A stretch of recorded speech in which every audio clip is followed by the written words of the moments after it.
Hello and welcome everyone. This is Under the Surface. I'm Annalie O'Malley and today we have Jade Melbourne in studio with us. Thanks for coming in, Jade. Nah, thanks for having me. Excited to be here. It's a great day today in Melbourne. We were just talking about NBL 1 and Jade's going to be playing a couple games in the NBL 1. Thankfully not against Eltham. But how are you today? What have you been up to? What does today look like for you, Jade? Today, so nice little sleep until 8 for me. Got up and then went and got some shots up at MSAC this morning with Warwick Giddy, who's the Melbourne coach. And then, kind of ate some brunch with my auntie, which was really nice. And then I'm here. What's your brunch food? What's your go-to? Are you a coffee drinker? I'm not a coffee drinker. Nah. You're one of those. I'm on the tries now. Oh, look at you go. So when Jade and I room together, she always makes a comment on how many chais I drink. I have at least 2 or 3 a day. I'm glad I could be of some kind of influence there in your life. I know. I thought, well, Maylee drinks them. So, I tried it. I was like, oh, this isn't too bad. They're pretty great. So brunch food of choice, what do you go for? I'm usually like the big breakfast. Like I love the eggs, bacon, sourdough, mushrooms, avocado. Give it all to me. Do you want to shout out a joint that you found in Melbourne that you like the best so far, or you haven't tried enough? Oh, it was my auntie's cooking this morning. Oh, yeah. So she cooked up a storm. Shout out to Auntie Kez. But I haven't really explored Melbourne and cafes and such. So, but it's Frankie's back home in Terrelgan. Okay, yeah, fair enough. Well, you're in the right area. Melbourne is the brunch spot. It is. It really is. It's like my favorite meal of the day. I could have breakfast for every meal. That's where we're at. Before we jump into stuff, what does your timeline look like at the moment? When do you leave? What does your next couple of weeks look like? Yeah, so I've just got the all clear that I'll probably be flying out on the 22nd. So it's just like, staying fit, making sure I go into camp, and I've got some games and stuff under my belt. So get 2 games in with the Tigers, which would be awesome. It's just shooting, lifting, doing all that stuff every day, and just making sure I catch up with as many friends and family before I go. So don't want to come back till September. That's the plan, and that's the timeline. So your preparation for leaving for an event like this, does it change? Like, have you had who does your planning, or is it all you? Like, how do you structure your training, and what do you want to do before you leave? Like, is that all you pretty much, or? Yeah, that's all me. Yeah, so in Terrelgan, I have access to the stadium and stuff, so I always get shots up, and usually I take one of my mates to rebound for me and stuff. But if I want to get a proper workout in, I've kind of got to organise that on my own. So I've been in Geelong pre-Opals camp working out with one of my assistant coaches there, and he works at a school, so scrimmaging with year 12 boys and stuff, which has been handy. Getting in contact with people that know people, and just making sure I can get as many workouts in as possible. But I guess the training structure doesn't change. I just try and do as much as I can. If my body's sore, I'll take a day off. But that's the plan for me. What about you mentioned catching up with your friends and family. How important is that for you, especially going into not knowing how long you're going to be gone? Talk to me about the importance of that. Yeah, it's huge. And I like that connection piece. I think I've always tried, even when I left for the COE, I've always tried to stay in contact with people. So when I actually have the opportunity to be there and be with people, I love catching up. Still I'm in contact with a lot of my close mates. Family, I'm staying with my auntie for a couple of weeks. Just making sure I spend time with my sisters. They grow up quick. I've been out of the house for 5 years, and they're all the same height as me now. So it's crazy. But just spending as much time with mum and dad and stuff. So that's super important to me, because I wouldn't be in the position I am today without them. So just giving back to them, and just even if it's for a coffee or something, but that's the most important thing. How many siblings do you have? I got 2 younger sisters. Yeah. You're the oldest? I'm the oldest. What the hell? Could you pick it? No, you do not give older sibling vibes. No, not at all. I'm a nice role model. Yeah, that's you. So when you talk about your family life and stuff, growing up, were you always a sporty kid? That was your shtick? You were a sporty human? What was young Jade like? Yeah, I think young Jade was always sporty. I was obsessed with AFL, really early. Always kicked the footy with Dad. Massive Melbourne fan, and still am to this day. It was nice to see them win a premiership in 2021. Nice. So I've always been kicking the footy, did Auskick, was into under 8s as soon as I could. I played cricket for a little bit, always did all the events at school athletics. So yeah. Is that just to get out of school though? Because I just sign up for everything. Year 7, like 8 sports, like wear my sports uniform every day. Like I wasn't wearing a dress. No, absolutely not. Literally never. Yeah, so that was the plan. But yeah, loved sport. And then eventually picked basketball. But I tried to do as much as I could when I was younger. Yeah, yeah. Did you get to a point where like you were forced into choosing basketball, or you were just like, yeah, this is what I want to do? I wouldn't say forced, but I definitely had to choose. So year 8, I made my first Vic country team. Yeah. And then I was also playing footy at the time as well. And it got to a point where like footy was on a Sunday and so was state training. Yeah. So I had to, you're in Bendigo, so you couldn't make it back for a footy game. So you missed half the season because of the 10-week lead up. So Mum was like, "No, I'm done with all this driving. Yeah. Like I'm done driving to Moe, all these places." She's like, "You can choose." And I think basketball always had that edge. I think that was the one that I just loved the most. Yeah. And there was always a legit pathway, whereas football, it was always like, it's potentially the AFLW and, it's thriving right now. But, I think basketball always had the edge that I loved it a little bit more. Yeah. And that's when I chose it, and I'm glad I did. Yeah, makes sense. So you as like outside of sport, right, how would you say like your parents or your sisters or your friends describe you as a kid? Like, were you a troublemaker, or was that you, or were you just someone who abided by the rules? Like, who was Jade as a child? I would say I'm pretty cruisy, but I always, I reckon I abide by the rules. I didn't do anything too naughty, without mum and dad knowing, but yeah, I was just a cruisy kid. Mum would call me lazy because, I come home now and I'm like, no, I'm the guest. I'm not doing the dishes. Yeah. Like, you can do my laundry. I'm the guest here. But no, just cruisy, like loves hanging out with their friends, loves their own time as well. Like I don't mind just laying on my bed and watching something or playing my Nintendo Switch or something like that. But yeah, I was pretty cruisy. I always hung out with my sisters. We were always doing bits and pieces and whatever sisters did. But yeah, I didn't get up to too much trouble as a kid. I was pretty good, I think. Yeah, okay. I don't see it, but if you say so, I guess I can be convinced. So like that decision to play basketball, right? You've decided that's something that you want to do. The Vic Country pathway and that type of thing, what were the steps from like playing in your local league, Vic Country, to then being like, all right, I want to play for Australia? And then how did that decision to go to the institute come about? Yeah, so I think even from primary school, basketball had that edge because I think, you have to do that thing, what do you want to be when you're older? And I was like, I want to be a basketball player. I want to go to the Olympics. Yeah. So from a young age, I think that always had the edge, even though I thought I loved both equally, but I definitely loved basketball. So I think when I dedicated my time to it and I fully committed to basketball, and you find out about all these things like, oh, there's an under-17 Oz team, there's the COE. So you start to make small goals. So I think one of my goals after 16s was hey, I want to try and get in the green and gold for an ADC, stuff like that. And then, one thing led to another. I was lucky enough to go to the under-17 World Cup in 2017. And then off the back of that, I got a call from Veerley and she was like, hey, do you want to come to the COE? And she was like, yep, speak to your parents. I was like, I'm not speaking to my parents. I can tell you right now, I'm coming to the COE. Yeah. And then, moved up there, and that was 2.5 of the best years of my life. Yeah, I love that, like the pathway that you've taken and stuff. I remember watching the under-17s, you balled out, man. You were awesome.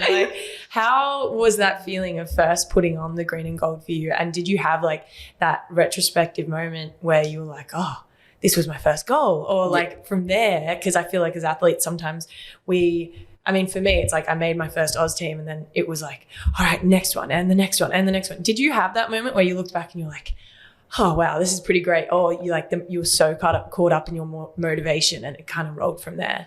I definitely had a moment. I think it's a singlet presentation. Yeah. When you actually receive the jersey and it's got Australia on the front, your last name on your back, you're like, oh, this is real. How awesome is this? So I think that first one I was took time to reflect because I was I've made it kind of thing. But obviously you haven't made it too far, but you've made it. This is one of your goals. So, and then I think the thing that always gets me is when you're playing overseas and nobody else knows the lyrics to your national anthem because they're just playing the music. I'm like, this is so surreal. It's every time I put on the green and gold, like you almost get like goosebumps. You're like, this is amazing. This is amazing. And kind of looking back, I'm like, you just catch the travel bug from then on. Like you just want to keep going. Like you're like, oh, that's there. And like, so you start to get motivated and stuff. But I think something I always do is I always look back and, reflect. Like, if there's a really good key game, like I continuously watch it on YouTube. I'm like, got to watch it, like just to get that buzz. Yeah, I do the same. Get the buzz. Like I still celebrate. Like if someone made a big three and I remember, I'm like, like 5 years later. Jade was the number one hype man. So true. I'm like sitting in my bed, like, let's go. Like watching that game from 5 years ago. Yeah. Go on, son. Oh, they hear me. So that's always been something I do. So but obviously, like I've caught the travel bug now. I just want to represent my country. I think it's the highest honor in basketball, whatever you do. So definitely hooked on representing Australia. I like that. That's a good answer. I never even thought about the national anthem thing. Yeah. That's not something like, obviously they don't know the words. Yeah. But I've never thought about it. Right. That's actually never even crossed my mind. I really like that. Because I think some people get embarrassed, especially at juniors, I feel, to like sing it. Oh yeah. You're like, no. Yeah. Like sing it loud and proud. Like we're representing our country right now. Yeah. Like nobody else knows this song. Yeah. Let's do it. So every time I've played on a team with Lauren Scherf, we always stand next to each other and we belt that national anthem. Like belt it. And at the Asia Cup just gone, when we won gold, Marina and I were screaming that thing. I can only imagine. Ali Wilson and Lauren Manson were like, guys, come on. Are we really doing this? And we were just belting. Like, it is a pride thing, right? Like, it is pretty cool that we're able to do that. I had never even thought about it that way. Now, before I ask you about your time at the Institute, well, let's give a special shout out to Shaneice Swain getting drafted. Yep. Talk to me about that. It was huge. So she was actually on a flight when the draft was happening. And I think her internet must have cut out because she actually found out through Instagram that she'd been drafted. Holy and then she Snapchatted me and she was nervous like the night before. She was like, oh, I don't know. I'm so excited, nervous. Like, and Swainy doesn't show too much emotion on that side. And then I remember she was just like, I have so many messages on my phone. I was like, enjoy it, big dog. Like, how good. Yeah. But shout out to her. I mean, she's grown so much in 12 months as a basketball player. Like, she wasn't even on the court for the Caps a year ago. And then this year, I think she was our leading scorer for the team, did a bit of everything. And just her maturity in her game and just the way she took care of herself off the court as well. And, when number 14 got picked yesterday, I was like crazy. I was running around the house. I was like, Mom, check it out. So, couldn't be happier for her. She's come a long way and she's going to do big things over there, no doubt. Yeah, for sure. I think everyone in Australian basketball, like seeing that yesterday, went off. Yeah. We were like, yes, like so excited for her. Like, especially watching the way that she played this last year. Like, God, amazing. A bucket. So well, a bucket. A bucket. I mean, I had to defend her. A bucket. I actually think there's footage somewhere, and we're not going to overlay this, by the way. She broke my ankles so hard, both her and Ray, in the same game. Like, I reckon my ankle joint actually touched the ground at one point. And I'm like, well, there goes my ligaments. Goodbye to them. But shout out Sweeney. That's actually amazing. Yeah. So getting into the Institute, right? So I think of the Institute as an environment that can cultivate like such excellence, right? So it is a competitive environment where people are going against each other every day. Now, it's not for everyone. It wasn't for me, but I know so many people that have absolutely loved it, you being one of them. Talk to me about what that did for you being in that environment and how that excelled you, not just as a basketball player, because as a person. Because when I talk about my experience, it's on a completely different end. Yep. And I know lots of things have changed since I was there, but let's shine a little bit of a positive light on it. How was your experience at the Institute? I loved it. And I think for me as well, I was from Terrelgan, like kind of after 18s, there's like a big V Div 2 team. But if you want to there's not a really huge pathway to like become elite over there. So I think it was just like perfect timing for me. And that's why I think I was so excited to go. So it was a matter of like, hey, like this is like the next step. This is where I can excel. And I think just being surrounded by all the girls that love basketball as much as you was the thing I loved the most. Like you'd wake up and like you wouldn't have like people like slacking off at practice.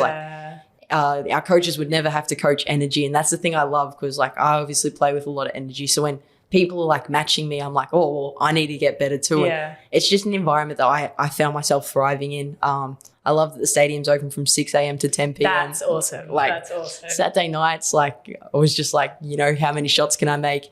And it's just like the access to everything. Like, you've got the recovery center there, you've got the gym there, the coaches are amazing, and you can just do, like, the coaches are so willing, like Veerley and like Sarah, they just, yeah, you want to do an indie? Like, yep, I'll come rebound for you. And that was just something that I was like, oh, so many people want to help me. Yeah. So that's why I loved it so much, I think. And then you got like, you could become friends with, like, you get closer with certain people, and then you're playing 1v1 until like all hours of the night. And that was just something that I really enjoyed. So, but yeah, I think me specifically, I was always like a 2 guard, but I think I also developed my point guard skills there as well. Yeah. And that's something learning under Veerley. Under Veerley, Yeah. exactly. So the next thing, Veerley was the coach, and she was like, I can see you becoming like a point guard, legit combo guard internationally. And that was something she hit me with day one. And I was like, oh, we're going to get along. Like, she's already challenging me. Yeah. So I loved that. And then, yeah, learning under Veerley, who was like one of the best point guards, leads the WNBL still in assists. And, you know, she's challenging people to break that record. I don't think it'll get touched. So,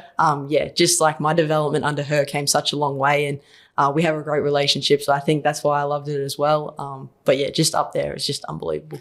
That's like, I mean, I love the way you speak about your experience there, because that's really what it's made for, right? Yeah. To put people in a position where they can succeed and cultivate success and excellence and all of that stuff. Did you ever have moments, like when I talk about your career, right, it's only just getting started, but you've already achieved so much. Before we get into like your time in the WNBL, at that point in your life, had you ever experienced like any sort of doubts or feeling like weight of expectations or anything like that? I think for me, like, I feel like it always comes with, like, you know, you have a bad game and you put that extra weight on your shoulders, or you feel like you're expected to do good in something and then you don't. And like, there's that kind of devastation a little bit. But I think for me, it always just comes back to like, you know, I just love the game of basketball so much. So, I think sometimes I like doubt myself because, you know, I think I doubt myself because I respect an opponent so much. It's not that I don't think I can't beat them, but I respect their game so much where I'm like, this is going to be a challenge. So I maybe doubt my abilities, or maybe I won't be able to do this, won't have to do that, just my game. But I think for me, it's just like the love of basketball. Yeah. I think I just go out there, whatever kind of happens, always been my mindset. And that's the mentality I play with. So like, you know, turn it over, like you'll see me clap my hands and, you know, I'll be frustrated with myself. But and at the end of the game, like if I haven't performed the way I would, I give myself till midnight. Yep. So if it's a late game, it works out all right because you only got a couple of hours to dwell on it. But if it's like an early game, you got the whole day. But I kind of give myself to midnight, and then the next day is the next day. Like I feel like I can only fix things then. But yeah, there's never been huge doubts for me as such. I think I've just always just genuinely loved basketball, and you know, that 40 minutes on the court is like my favorite moment in the week, the day, the month. So yeah, that's how I've always approached it. You've mentioned a couple of times in the last little bit about how you view challenges, right? And it's like how you want to be challenged and step up to the challenge. When was that implemented in your life that you viewed these things as like such a, like challenges for some people is like can be overwhelming and daunting? Do you remember at what point challenges became like this exciting thing for you, or that's just something that you've always adopted? Yeah, I don't know really. I think it's just, I feel like I get bored if I'm not challenged. I just like I get complacent and stuff. So I think I've always looked for something to then challenge the next thing. Searched for. Yeah. So I think it's something that I don't know, I didn't recognize when it happened, but like even from a young age, like I was playing footy against the boys. I was like in under 10s, I wanted to play under 12s. Like it's just something that I always like sniffed out and see if I could do it. So I think that's where it is. And then, like now, like going over the WNBA, like obviously I'm going to get nervous when I get over there naturally, but I'm more excited for the challenge of, you know, playing against those tougher opponents, playing against better people. Like Opal's camps excite me because it's like another challenge. So, I feel like it's just something I've always seeked out. Couldn't tell you when or why. But I just hate doing the same thing because it bores me a little bit. So when I can, kind of get that challenge, it excites me. So that, I mean, I explain to people that nervous energy it expresses itself in the same way. Being excited and being nervous, they're the same physical reactions. Like when you're excited, you might get a bit sweaty, you might get a bit shaky, you might feel like your breath is going a bit fast, and you can associate those feelings with being excited or with being anxious and nervous. Are you like when you go into something and you're nervous, is your nervous energy, is that always excitement? Is that always excitement for you? I think so. Yeah. I think if I'm nervous, you'll notice I'll just talk a lot. I'll just be like, say exactly how I do the same thing. Just start waffling on. Yeah. Someone's like, what are you talking about, Jade? I'm like, I don't know. I don't actually know. Yeah. But I think like before games, like I'm always a bit nervous. Like I always have that feeling in my stomach because you like naturally you just want to do well. So I think that's the nervousness for me, and you want to do your best for the team. But I think as soon as the ball goes up, it's just like excitement. Like first 2 minutes of the game, like I could do anything. I could dribble up the court and run out of bounds, or like I just get so excited. It's like I have jitters or something. I'm just like, oh, like we're on a basketball court. So I think it's a kind of a mixed bag, but I think I tend to use it more as excitement and then kind of direct it into how can I use this energy, because it's always like adrenaline as well. Yeah. How can I help the team the best way possible? That's how I've kind of always tried to maneuver it. It's always seemed to work for me. Yeah. I see that. I see that. I think like as we kind of start talking about like opals and WNBA and that type of thing, how do you feel like you stay grounded as you're like, I mean, you're about to go to the WNBA. That's incredible. It's so amazing. You got drafted. You've played in the WNBL now for a bunch of years, and you're still so young. How do you stay grounded and like in the moment and not get like swept up by everything that is, like even with all the opal stuff, and like how do you stay where your feet are? Yeah, I think it's a good. It has to probably go back to my mum and dad and the way they raised me. I think. You know, mum's always been like the level-headed one. Like she didn't want to send me to under 16 big country Korea. It's like the two of them were like, nah, you won't make the team this year. So I think they've always kept me very grounded. That like if I say something at home, like, oh, I'm going to America or something like that, mum's like, all right, just relax. Like she'll always hit me with like what could happen. So I think that's always kept me very grounded, and that's just the way they've raised me. And dad tries to pump up my tires a bit. My mum has always like brought me back down to earth. So it's kind of that like level-headed approach, which I think's really helped me like in my career so far. But I just don't get too carried away with it, because at the end of the day, like you could get cut or something could happen. So as long as I just stay in the moment and just enjoy myself, like, you know, it's my journey. It's not anyone else's. Like whatever anyone else says, like it's like, yeah, great. Like, but I know exactly what I have to do. I have my people around me that help me out. And at the end of the day, like, yeah, I dictate what I do. And yeah, just try not to get carried away with what other people say. I like that. And like talking about comparisons, what would be your advice to like other younger kids to not compare themselves to their teammates? And then also, like I say this, like when you have role models, you should take the best qualities of them and try and implement them into your you and not compare yourself to those people. What would be your advice to the young kids that deal with comparisons and always comparing themselves to the people around them in a negative way? Yeah, I think like you've kind of touched on it as well, but I think like you got to stay off social media, or don't read into the, you know, the like social media is a great platform and stuff. Don't get me wrong, but don't read into the negative things. Like you know, and I just say run your own race. That's my biggest advice. I think if you love the game and you're passionate about it, and you have the qualities and traits to work hard, and you enjoy what you're doing, I think just run your own race and you dictate where your journey takes you. You know, people are going to criticize you along the way. People are going to tell you, oh, you're too big, you're too short, whatever. But I think if you just run your own race and you enjoy what you're doing, I think that's where it's going to take you, and that's how you'll go so far. I like that. Run your own race. Run your own race. Put it on a t-shirt. Run your own race. Jade Melbourne, run your own race. I want to ask a little bit about being a female athlete in a male-dominated arena, right? So we are female athletes. We play in the WNBL. We play in the WNBA. You know, like we do so many amazing things. Do you feel often we are like compared to our male counterparts? How do you deal with the disparities there?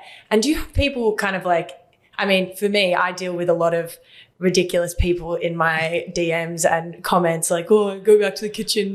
How do you deal with that stuff? And what do you say to, I mean, aspiring female athletes, and how to deal with not feeling respected in that space? Yeah, and it's hard, and like it's like it feels like sometimes it's a challenge we're just never going to win. Like it's just so hard, and you know, I feel like it's just frustrating because we put in the exact same time, effort, work as the men, but there's just such a big disparity. So I mean, it's tough, but I think I feel like we can only do, like, we've just got to continue to advocate for it, which sucks because, like, we spend so much time, you know, working on our skill and, you know, kind of building our platform. And it's like, why do we have to then advocate for this as well? Like, why am I wasting my energy on social media saying, hey, we need more money. Hey, we need more this. So it is frustrating and it does get tiring and stuff. So, and it's hard because, like, there's, you know, like, you got to encourage girls because you want the best people playing basketball. And they're like, well, I can be a doctor and pursue that and make so much more money. So it's like, no, but you're so good at basketball. Like, stay in the sport. So, I mean, it's just hard. It's just like a never ending battle and it frustrates me. And, you know, until, like, we can get people doing full-time jobs, I don't think we're ever going to take it seriously enough. So I just hope that, you know, we, like, all us girls, we're going to continue to advocate for it and stuff. So, but yeah, it's hard to see. And it frustrates me seeing those quotes that, like, you know, LeBron's earning as much as the WNBA and, like, all those things. It's like, when's this ever going to get better? But I think we're all doing the right things to kind of push it. So you just got to hope and believe that one day it'll equal. What about for the people that compare the two sports? Right. So like when they're like, oh, but the women aren't getting up there dunking, like, what would you say to those people that are, and actually when I say those people, like, let's talk to the young boys right now, you know, like, what do you say to the young boys to try and get them to respect women's sport in that space? All I want to say is, like, come to a game. Like, we put on such a good product and we don't dunk, you know, we don't have the alleys and stuff, but, you know, girls have got handles, like, people can hit a jump shot. We had some amazing stat lines this year. Yeah. And I think the brand of basketball we play is probably, it's so enjoyable to watch. We play so well structured in the half court. You know, we provide energy on the offensive end. We've got athletes that, you know, there's going to be females dunking in the next 10 years. There's some upcomers that are so good. So it's just like, come to a game, get around it because, you know, you can learn a thing or two. I think you can learn so much from the female game. Just our skills are so good. Everything's so sharp. So it's just like, come to a game. I think every WNBL team puts on a great game day. The atmosphere is unreal. So just get there, you know, before you bag it out, get there and, we'll show you what we can do. I love that. And, like, talking about the amazing stat lines, like, Jade was pulling triple doubles out of her ass this year. God, the ones where you get 9, like, that's a triple double. Come on, like, they missed an assist. Come on, statistician, give me a rebound. Give me something. Take one from Maylee's. You've got to steal them from somewhere. Like, it's just not fair. But no, I agree. And I guess especially coming from a country town, right? Yep. Were you ever, like, when you were growing up there, made aware or people tried to tell you, like, oh, what are you doing with this women's sport? Like, is it worse in the country towns, do you think? I feel like country towns, it's kind of different because we're so, like, connected. Mm-hmm. So, like, you know, like, by 18s, you've got one boys team, one girl. So we were always good friends. So we always got around one another. So it's hard, but some of the boys are like, you know, like, I started to make Australian teams. They're like, oh, 1v1 me, like, you know, I should make the Australian team. It's like, all right, one, it's completely different. Like, okay, like, cool. And 2, if you really want to play 1v1, like, I'll show you what I've got. Like, it'll be close. Don't take me in the post because you're 6'5". But you know, if you want to play from the perimeter, like, you know, it's an even battle. So, Yeah. I actually had a similar thing when, so I've got 2 brothers. Yep. My younger brother and my older brother are both ridiculous athletes for no reason. Like, my younger brother works out quite a lot now. He plays VFL, but my older brother, he wasn't working out a heap, but, like, we'd go play 1-on-1 during COVID. Yep. And at the start, they're like, no, we got you. And Marina and I just tore them both to shreds. Yes. Shout out Marina Whittle, Marty Maley, Finbar Maley. Don't think I've forgotten beating you in 1-on-1. But but the point being is, like, they would bring some of their friends with them to play 1-on-1. And it's funny because it's something about teenage boys where they're like, oh, yeah, we totally got this. But then they get smoked and then they go, oh, we just got to get it. It wasn't warm. You know? And then by the end of it, there's a respect level there. And it's like they dap you up and they're like, oh, yeah, okay, I wasn't expecting that. And I'd like the narrative to change, that there's more of a respect there, especially when you're, like, playing 1-on-1's fun as. I'd love to play 1-on-1 against more guys. Yeah. But approach it a little different to the way you've been approaching it. Approach it with respect, you know, like, even, like, I mean, last year I was shooting around and I had some random guy come up to me and be like, oh, yeah, do you want to play 1-on-1, blah, blah. Like, and then I mentioned that I'd just gotten back from America and he's like, oh, I'd still beat you though. And I'm like, son, like, I'm about to teach you. Yeah. But you know what I mean? Like there just needs to be such more respect level there. I don't know how we get that other than just encouraging people to come to games and encouraging the conversation, and then actually like, yeah, all right, let's play. Yeah. You know, like that would be something that I kind of hope to see. I hope. I really do. Because like also playing against the guys is fun. Like we'd never back down from a challenge. Like, and even if we get beaten, it's like hats off to you. But I don't know, that's definitely something I'd like to see better over the next like, I don't know, couple years at least. Sure. And while we're seeing like the other female sports kind of grow, like AFLW, women's soccer, women's cricket, I'm hoping that basketball kind of comes up with it at the same time, because I feel like we're missing for whatever reason. It's like you look around, you walk in the city and you see like all these advertisements of these amazing women in sport, these great local teams, and where's basketball?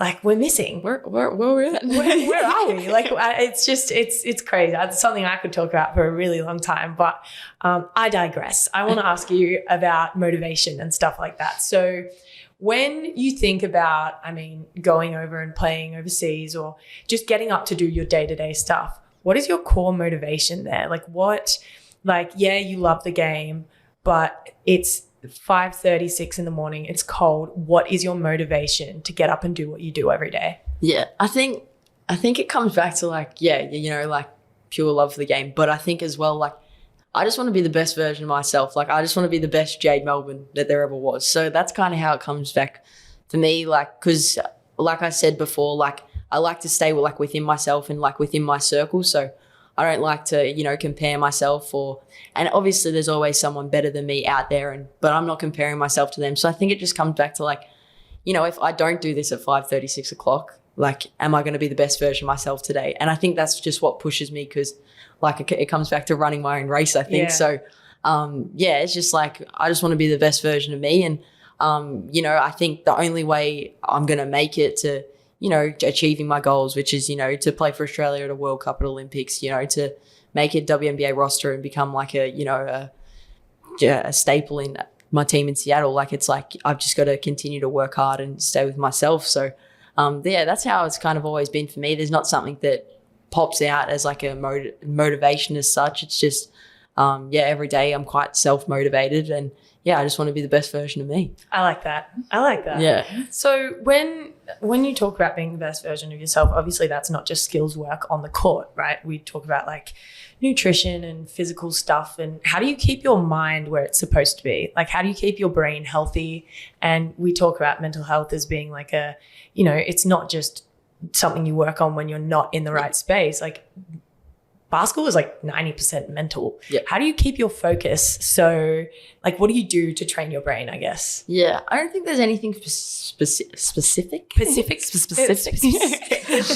But I think for me, it's just like always finding that like happy medium. Mm-hmm. So I think I kind of discovered that over the WNBL season this year. You know, like the Caps didn't have the best season, and when like the losses were piling on one another, like I was quite questioning myself, like, am I doing enough? You know, what am I not doing? Like, and I was like having these really good games, but I was like, we just aren't winning. So I was like, it's my fault. And then I was just like, it was really weird. And I kind of got into a place where I was like, I was quite flat. Mm-hmm. So that's kind of when I discovered that I need to find something that's not just basketball. So that's when it became just, you know, like after weights, hey, who wants to go catch up and just talk smack for half an hour? Yeah.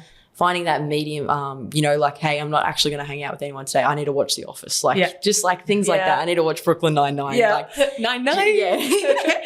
Just things that keep me happy, and, you know, like not just thinking about basketball the whole time, because for so long I've always had that, like, you know, ball is life mentality. Like, I'm always thinking about it. Like, the only thing I'd watch in my spare time was like, you know, Steph Curry highlights, or like, you know, WNBL highlights or something like that. So when I kind of figured out that balance, like, it wasn't like I found my love for basketball again. I never fell out of love with it, but it was more like, I want to go do that indie. Hey, team practice is on. Like, I got more excited for it. So you have more energy to give to the game when you give more energy to yourself, right? 100%. Yeah. So that's kind of then the things that kind of, you know, keep my mind happy and stuff, as long as I'm finding that balance of, I'm hanging out with you today. This is my time to just do this. I also found like a really nice, like I like cooking, just trying new recipes and stuff. Love that. So it was just a matter of like everyone's like, oh, you want to go out for dinner? No, I'm actually cooking tonight, like that kind of thing. So just finding that time for like me to like found things that made me happy and stuff was really where I was like found that happy medium, and that kept my mind healthy. And then also like I felt like I was genuinely more excited to play basketball and stuff like that. Yeah. That off-court balance is so important because like we can be quote unquote bullies I'm like that, but I think it's so important that we have things outside of basketball because it makes us so much better. Our ability to handle stress, any sort of situations when we have more of a holistic approach to life is like literally unmatched. It really is. So that was something that you had only discovered this season, that's a part of yourself you needed to pour into. Yeah. That's crazy. Because like I think about like, I mean, you have a lot of energy and excitement and blah, blah, blah. But like being able to pour into yourself. Yeah. And now that you've added another facet, like that's really cool. With the cooking stuff, I want to ask, how did you get into cooking? Well, like one day you're like, I'm gonna make a lasagna. Like how did this work? Do you bake or do you make dinner? Like what is lasagna's next? No. Put it on the list. Yeah. And like going back to that, it was like weird because I think I naturally did things to, you know, look after my like my brain and keep that happy and stuff. But it wasn't until I actually realized that it wasn't like I had to do it, but when I realized and noticed that, you know, I was flat, that like I figured out that happy medium, I was like, oh, like this is refreshing. Because for so long I just thought like that's how we had to be that like 1% like elite. You had to just constantly think about basketball. But then on the cooking side, so my favorite football player, Christian Petrarca. Yes. So shout out to Track, but he started a TikTok page and it was all recipes. I follow it. Gotta follow it. So he started all these recipes and stuff, and there was like, he does some complicated things. He can cook, unbelievable. But like, there was some like simpler recipes where I was like, I want to try that, like save it on the TikTok. Are we going to see a Jade Melbourne cooking TikTok? Is this something we're putting out to the universe? Oh, I'm not that creative. I'm quite a basic eater. We would love to see. That would be actually really cool. Hi guys, welcome to my kitchen. This is Melbourne's kitchen. We'll see. But so some of the recipes then started popping up and I was just like, oh, this is cool. And I lived on my own for the first time last year. So just like having to actually cook for myself and stuff. So it was cool. I got a knife set for Christmas from my mum. My birthday from mum. Actually, same. Yeah. How interesting is it when you get like a present that's like adults, right? So it's like knives or pans and you're like, I was like, a new pan set. Yes. But then you have a moment, you're like, when did I turn this age? I was like, I'm 20. Right, you're only 20. That's crazy. Like my auntie got me a Nutribullet. I was like, thank you so much. I mean, people have to remember that you're only 20. Like, I think it's because you've been on the scene for such a long time, right? Like, I think about like, I mean, how long have you played in the WNBA now for? Like 3-4 seasons? Just finished my third. Yeah. I just feel like you've been around. You've been around. Like, been around. That's actually crazy. I want to just a little bit more ask you about like your off-court balance. So when, you know, that feeling of like, all right, well, I need to put some time into myself and that 1% elite, I want you to, if you can, go into a little bit more like what you think the stereotype is for how we're supposed to be and then how adding more time into your outside life has actually aided that. Yeah.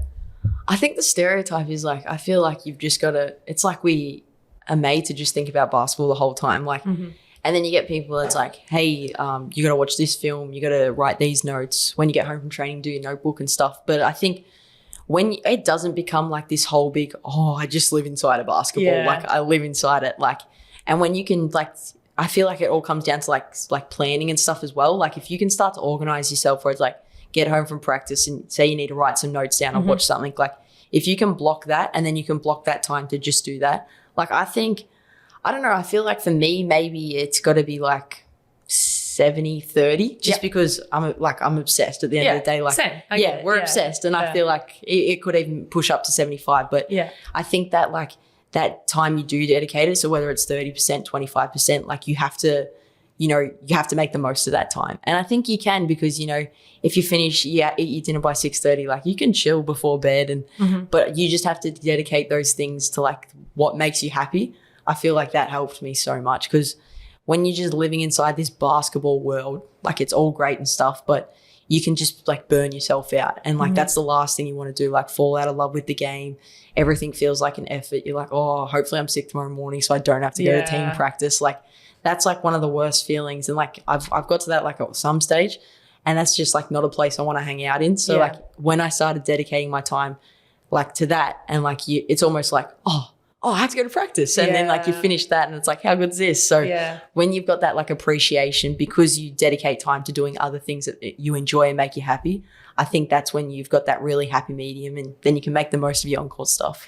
And how important is it to have people around you that are equally as excited about basketball? So like, or just like, I mean, I think about it in any job, right? Like you'd hate showing up to work every day and everyone being around you be like, oh, I don't want to be here. You know, like legit. How important is having the blossomers? One of my mentors told me, like introduced that word to me the other day about surrounding yourself with blossomers. Cool. How important is that, do you feel, to have people around you that are equally as kind of uppy, especially in this like professional environment where it's a grind, but like finding fun in the grind? Like, talk to me about the importance of those people. Yeah. And I think even it doesn't become a grind if you've got those people around you, right? Yeah, it becomes so much more fun. Like we've been at camps where it's like the last hour of the tour day and we're scrimmaging. It's like, okay, this is enjoyable though. Like I'm around people that like equally love the game, if not maybe more than me, which I don't like to admit sometimes, but sometimes there is. There is people that are showing some enthusiasm and stuff. So yeah, those people are so important. And like when you rock up to like even like a small group session, there's 3 of you and everyone's equally as excited to be there. Yeah. Like the indie, you just get so much more out of it. So I think that's so important. And I think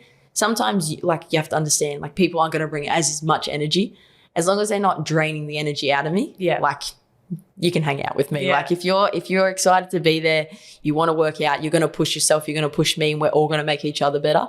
That's the type of environment that I just thrive in. Yeah. And being that person for other people too, right? So like, I mean, both of us are energy players. So like being able to bring that around teams and bring that to our environments, that also makes us have more energy because like we're bringing it, people are feeding off it, then we feed off it, and then it just kind of keeps going up. Like it's a pretty special place to live, I guess. So I just want to touch on Opal's stuff a little bit because like it is like an incredible blessing that we're able to be a part of this amazing culture. I've had these moments where we're at camp or even at the World Cup or whatever it is, where I'm sitting beside literally my idols and I'm like, oh my God. Like even like when we had Kayla on, like I love Kayla. She was like my roommate at the World Cup. She's just a G. Yeah. But like, that's my idol. I grew up watching her. Like it's crazy. Yeah. Talk to me about those moments where you're playing alongside your idols and you're at camp with these players that you've looked up to and shaped your game around and all that type of stuff. Tell me about those moments. Yeah, I think it's crazy, right? Like I remember like my first camp. The first camp I did was the one before Serbia. Oh, we were roommates. Oh yeah, we were roommates. That was both of our first camp. I forgot about that. Let's actually, take a moment. We went to our first camp together. What was that? 2021, 22? February last year. Was that only last year? Holy crap. I've done so much in that time. I know. So much has happened. But like the rooms are so close together that like, we get back from practice. I reckon I could spread my arms out and I'm touching Jade. Like there she is. And like for the next couple camps, Jade, us and I would always room together. Yep. But it's like, talk about energy, right? Like we both got cut from that one. Yep. And it was like, you know, being cut from a team sometimes can be like a really hard experience, right? Yeah. So it's like sometimes it can be like, oh, I'm just not good enough, blah, blah, blah. But speaking about positive energy, we were both in that room like absolutely vibing. Like we get cut.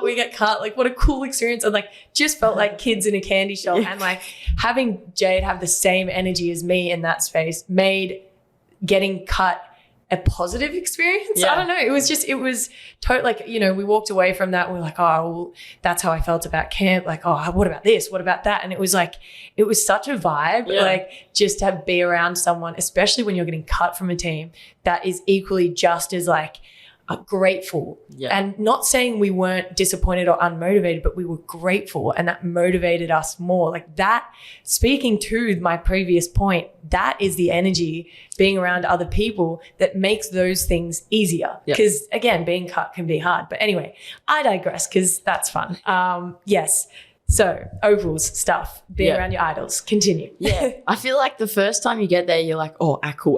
Like don't like let them know that you're like, you're a fangirl, like that kind of thing. Like you have to act so cool. But I think at the end of the day, like I feel like they appreciate if you admit that like you looked up to them, because it's like a little bit of buzz for them as well. So yeah, like I remember like you get on court and like, you know, you're passing it to like Kayla, and then like you're hitting Sammy for a 3 and you're like, oh, I just can't believe I'm here right now. Like it's so cool. And I think the buzz out of your, like the first camp, especially for me, was like, and I don't think it'll ever get like, it won't get like old, like, oh, like, hey, Madge kind of thing. It'll always be like, yo, like that's Tess Madge, that's Kayla George, that's Sammy Whitcomb. So I think that's the really cool thing. And that's the thing I just appreciate, and just how welcoming the girls make you feel as well. Like you walk in there and you feel like you've already been there for so long, even though internally you're like, oh, I'm the rookie. Everyone's just like, treats you as like a normal person. That's like the environment they've created as well. Yeah, absolutely. Yeah, I just think that's awesome and stuff. And yeah, you know, like you said, like that energy where like it was like a positive experience. Like sure, we're both,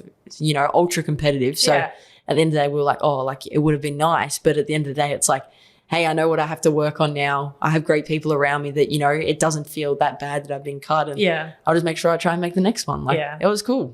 What would younger you, little you, say if she saw what you were doing now? I expect you to be. No. Yeah. I accept nothing less.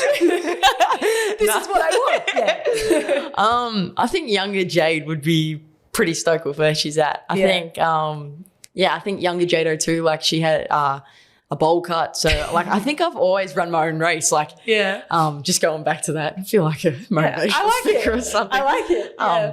But just going back to that, like I've just like never really cared about what other people think. Like it's just been a matter of like do you, whatever makes you happy. And you know, like I think like younger me would be pretty proud of where I'm at. Pretty stoked. And you know, young me was the one writing the goals that she wants to play in the WNBA and play for Australia. So, you know, I've slowly ticked them off. I know like these are only the stepping stones to, you know, the bigger things. But I think young Jay would be pretty happy. I love that. Isn't it cool that we have those opportunities to reflect on those goals that we set as like young kids, and it's like, holy crap, I'm kind of doing that now. Like I'm slay. Like I'm doing this. It's really cool. It is. And so you're kind of in the public eye now, and as women's sports grows, but also like being the person that you are, the things that you're achieving, being someone in the media now space that is growing. How do you think people perceive you and versus who you actually are? And do you think that there's a gap between the way that people see you and who you are, or are you trying to work towards making that the same thing? Yeah. And it's a tricky question because I feel like you never know what they actually think. Like you don't know even if like behind an article they're like, oh, I'll say this to, you know, make other people feel good. But I think at the end of the day, like I think I perceive myself pretty similar. Like, you know, I'm fun, outgoing. You know, I'm always like mucking around, having a joke. I can't dance, but I'm often caught on camera dancing, which sucks. But I just gotta, you know, I gotta realize that there is cameras around, because sometimes like I almost, it's like, wow, like I am in the media, like you know, like my games are being live streamed. Like sometimes it's still like all sinks in for me because it's all happened really quickly. But I think there's a good, they do a pretty good job of kind of perceiving who I am. I think. Sometimes I'm not as outgoing as people think. Like I am outgoing, but I also do love like my own time. And, you know, when I'm just chilling at home, like it's usually just lying on my bed or something because like my social battery's dead. And some people think it doesn't end, but it does. Yeah, it definitely does. So, I think in the end of the day, the media do a good job. Like I don't have the biggest presence on social media. Like I post, you know, once a month or something like that. But yeah, like, you know, like at this stage, I'm happy with how they perceive me and stuff. And I think it's pretty accurate to how I am. Even like if we take the media out, if someone comes and watches a game, do you think they're able to see you?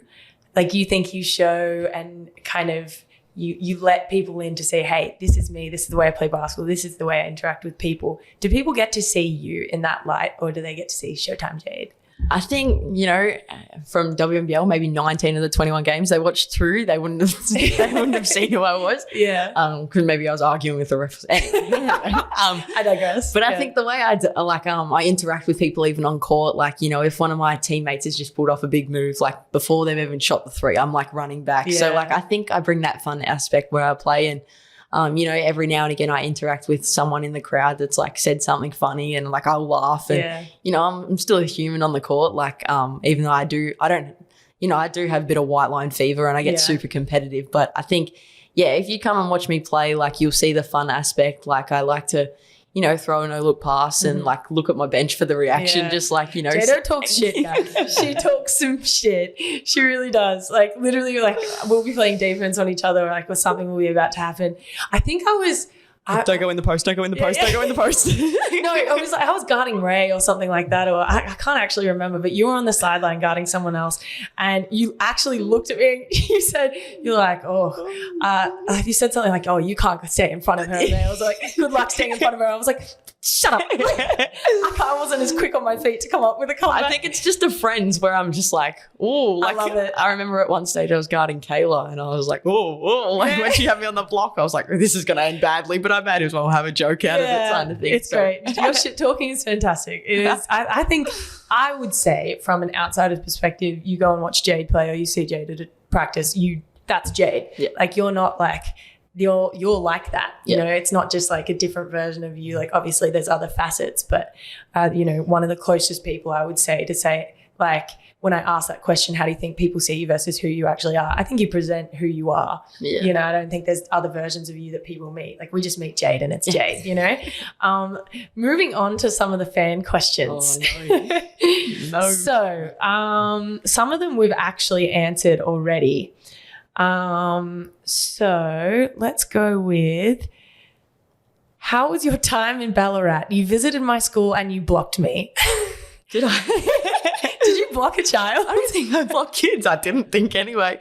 Did you go to a schools camp and just yeet the hell out of someone's ball? Every now and again you get that really chirpy kid. You know what I mean? You get that really chirpy one where you're I'm content with where I'm at. You're not stealing my spot or anything, but you're oh, actually, I'm going to show you what's up. I'm going to black you. So potentially. But Ballarat was fun. I really liked Ballarat. I lived with Zatina and Steph Gorman, which was a great house. And we had fun. Our team was good. We just played run and gun, which is my style of basketball. And Ballarat as a city was really cool. I really enjoyed it. Do you have a favourite basketball memory? There's a lot there. I know. That's a really hard question. To jump from blocking a kid to favourite basketball memory, that's a big jump. I think I've got two. Okay. So I think the Under-19 World Cup last year, 2 years ago now, 2021, I think. That was really special. Just so we got a silver medal, but the core 10 of us had lived together for all through COVID. So there was 18 months where it was almost we were preparing for it. Yeah. So we weren't, because the team wasn't picked or anything, but there was 10 of us all living together. We got so close because we couldn't go home. So we were just locked up in the AIS. So we became really good friends. And the fact that it was 18 months of work and we finally got to put it on display somewhere. And it was really cool. So we were all in Hungary and there was no family and friends. It was just a really weird tournament, a really weird time, but so grateful to be playing in the middle of COVID. Yeah. Had the opportunity to fly over there and to come away with the silver medal with that group that had kind of become so tight was really cool. So that's why I really look back at that, and capturing that silver medal was awesome. And if we got to play USA again, I think we'd go better. Yeah, we were a bit scared or something. I don't know. But I think that was just a real highlight for me. And then I can't go past making my Opals debut at the Asia Cup. Yeah. So that was a month later. So that was a really cool block, apart from the fact that I did 28 days in hotel quarantine. Okay, yeah. Oh, God, I forgot about that. 28 days. Yeah, so I got into my first one on the 18th of August, which was my birthday. Oh, my God. And then I got out of my second one on the 18th of October. Oh, my God. Yeah, so that was pretty wild. But, I wouldn't change it for the world. The fact that, I got to represent my country with all my mates I'd become so tight with, and then had the opportunity to represent the Opals. It was unreal. Amazing. Yeah, those are both two really, really good answers. Yeah. Really, really good answers. What are you most looking forward to about going to Seattle? What is probably your couple of highlights that are they like a sightseeing one of them? Like let's answer this in basketball and then outside of basketball. Yeah, cool. So basketball, I think just going back to like just the challenge. Yeah. Like I'm just excited. Been talking to them back and forth and like they're excited for me to come over. So I just feel like it's going to be a great environment and just to like play with some like Jewel Lloyd, like someone that I'm going to have to be cool. Like, hey, Stay Jewel. cool. Cool. And like Sue Bird, who I've like looked up to, like be my number one idol, I guess. I'll probably get the chance to meet her and just being in like a whole different environment, learning the American style of play, learning like being in the best league in the world. Like I don't think you can ask for much more as a competitor. So just super excited for that on court, just seeing what I can do to help the team. Yeah. And then off court, just, going over to America, exploring Seattle. I haven't heard anything bad about it. Apparently it's an amazing city. I reckon you could find like 8 kilo bags of Jolly Ranchers, hey? I hope so.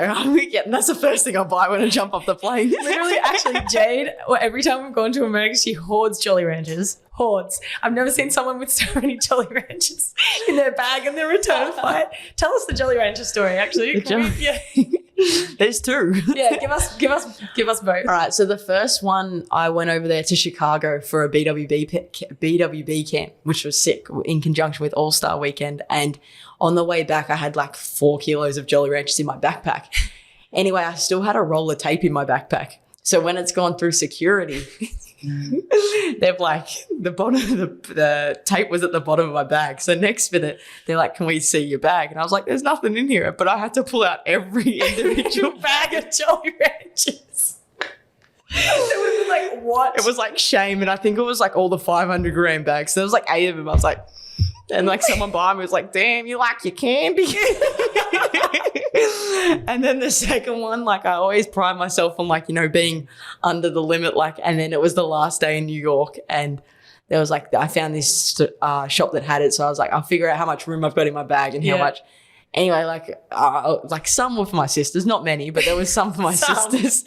And then, I like brought it back. And then next minute, like my bag's so overweight. And then I open it up and I'm like, oh, the Jolly Ranchers. The 6 kilos of Jolly Ranchers.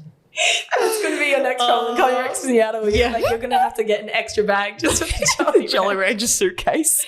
Oh, that's actually so funny. But yes, I love it. I do enjoy Jolly Ranchers. Yeah. Blue raspberry. Yeah. You got me onto Jolly Ranchers. They're good, eh? Yeah. I was like, I don't understand this whole hard candy thing. And then Jade gave me a bloody Jolly Rancher. I know that's the first thing you're buying when you get to Chicago. I think I brought back a massive like 2 kilo bag after that of just that flavor. Like, anyway, I digress. So this question is a good one. Where is that? Oh yeah. Your nan Claire is the coolest. Do you want to be just like her when you grow up? She did write this. She must have submitted.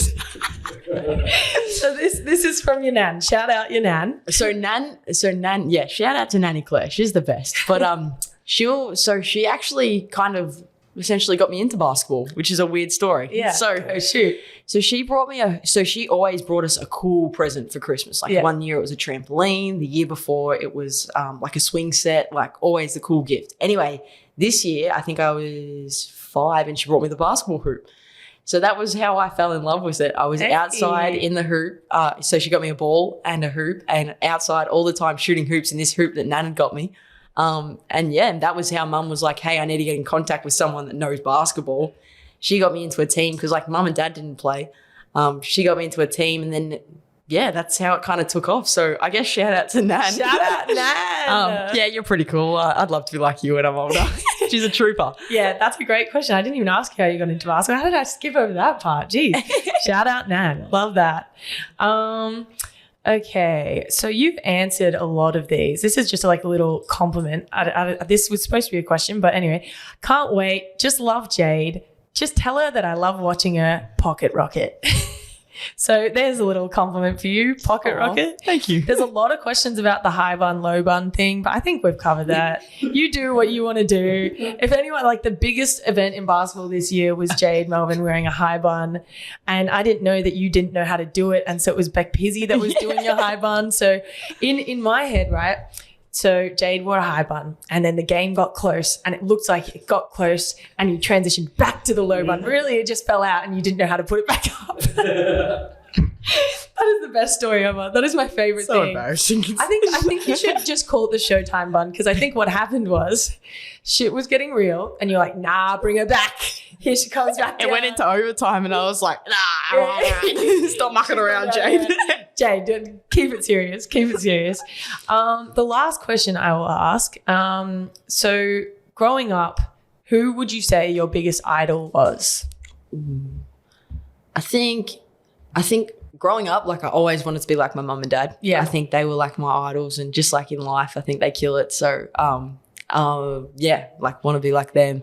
They've helped me be the person I am today. So that's a big credit to them. And I think I've always wanted to be like them. So I think shout out to them. But basketball, I think Sue Bird was always the GOAT for me. Yeah. I think she's arguably the GOAT. And the fact that I'm like going to be in Seattle, like it's pretty like it's crazy to me. But yeah, I think just the way she approached the game, like, you know, she's always been an advocate for like women in sport and like, you know, trying to, you know, shorten the gap. Yeah. And she's always been really good at that. And she always stands up for what she believes in. She's super humble. And then her game just speaks for itself. Yeah. Like she gets her teammates involved. She can knock down big shots. Like she was still doing it at 41. Like unbelievable what she still does. So I think her, I think she was definitely my idol. And that's something that, you know, I think I take bits of her game out of and add them to mine. Yeah, for sure. But yeah, that's definitely been my basketball idol. God, does that not speak to like the law of attraction and just like things manifesting in a way? Like you have goals set, you have this idol, and then you end up you're going and you're going to meet her. Like that's the coolest thing ever. And like you're from Terrelligan, you're only 20. Anything's bloody possible. Anything's possible from now. Like, and not just for you. Like, I really hope there's some like young kids listening being like, oh, I can do that too. Yeah. And like, I guess what the final thing, what would be your advice to a young kid thinking, oh, can I do this? Like, what would be your advice to a young kid from a small country town, or just a young kid in general that's thinking about playing basketball, but maybe they've been told they're too short, or maybe they've been told that their feet aren't fast enough, whatever. What would you say to them? I mean, I think if you love the game enough, just go for it. And that's the thing that like I'll say, like go for it. If you're passionate, you love it, and you're willing to work hard and, you know, have fun, just go for it. You know, basketball just opens up the world to so many different things. You can travel, you make great friendships, and most of my closest friends are through basketball. So yeah, that'd just be my advice. Just like if you're passionate about it, you love it, and you want to just have fun and enjoy yourself, just go for it. Just put your foot down and just, go for it. Go for it. Run your own race. Run your own race. I love it. Well, I really hope that people listening get a bit more of an insight into you, because you're a pretty dope human. You're pretty dope. You're pretty cool. And like, it blows my mind that you're only 20 and like your outlook on life is like already so beyond your years. And I just think it speaks to your character and the type of person that you are, that you're able to kind of attack every day in the way that you do. But also like, let's humanize you too. Like you're not always full of energy and like being able to talk about like the importance of pouring into yourself off the court too. Like it's super important that we talk about these things. But I'm super, super excited for everyone to listen to this. Thank you so much for coming on today. You're just like, it's such a vibe. Like every time we share a room together or we have a conversation, it's just such a vibe. You're good vibes. Good vibes only here. It's good. Run your own race. Jade Melbourne, thanks for being here. This is Under the Surface. I'm Annalie Maley, and that was Jade Melbourne.